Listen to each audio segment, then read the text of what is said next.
Poytaxtimizdagi ta'lim maskanlarida STEM laboratoriyalarini tashkil etish hamda bolalarga bu texnologiyadan foydalangan holda ta'lim berish masalalari yuzasidan seminarlar o'tkazilmoqda.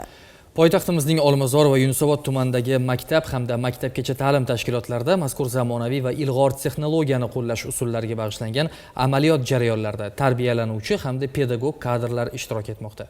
Maktabgacha ta'lim yoshida bo'lgan bolalarga ta'lim-tarbiya berilishida STEM texnologiyalarini qo'llash orqali o'g'il-qizlarning aqliy rivojlanishiga hamda berilgan mavzularni tez va oson o'zlashtirishlarga yordam beradi. Buni pedagog trener tomonidan taqdimotlar yordamida ko'rsatib berildi. Jarayonlarda bevosita mashg'ulot qatnashchilari ham ishtirok etishdi. Bu o'quv yilidan boshlab bosqichma-bosqich to'liq STEM yondashuvi asosida mashg'ulotlarni tashkil etish hamda maktabgacha ta'lim tashkilotlari o'quv jarayonlariga interaktiv texnologiyalardan foydalanishni joriy etish hamda xodimlari va tarbiyalanuvchilarini zamonaviy raqamli texnologiyalarni qo'llagan holda avtomatik hisobga olish tizimini joriy etish asosiy maqsad qilib belgilangan. STEM texnologiyalari bu zamonaviy ta'lim tizimida qo'llanilayotgan innovatsion usullardan sanaladi. Bu tabiiy fanlar, texnologiya, muhandislik, san'at va matematika fanlarini o'zaro bog'liqlikda o'rgatish texnikasidir. Maktabgacha ta'lim yoshidagi tarbiyalanuvchilarga mashg'ulotlarni o'tishda ushbu texnologiyadan foydalanish keng dunyoqarashga ega yangi avlod vakillarini shakllantiradi.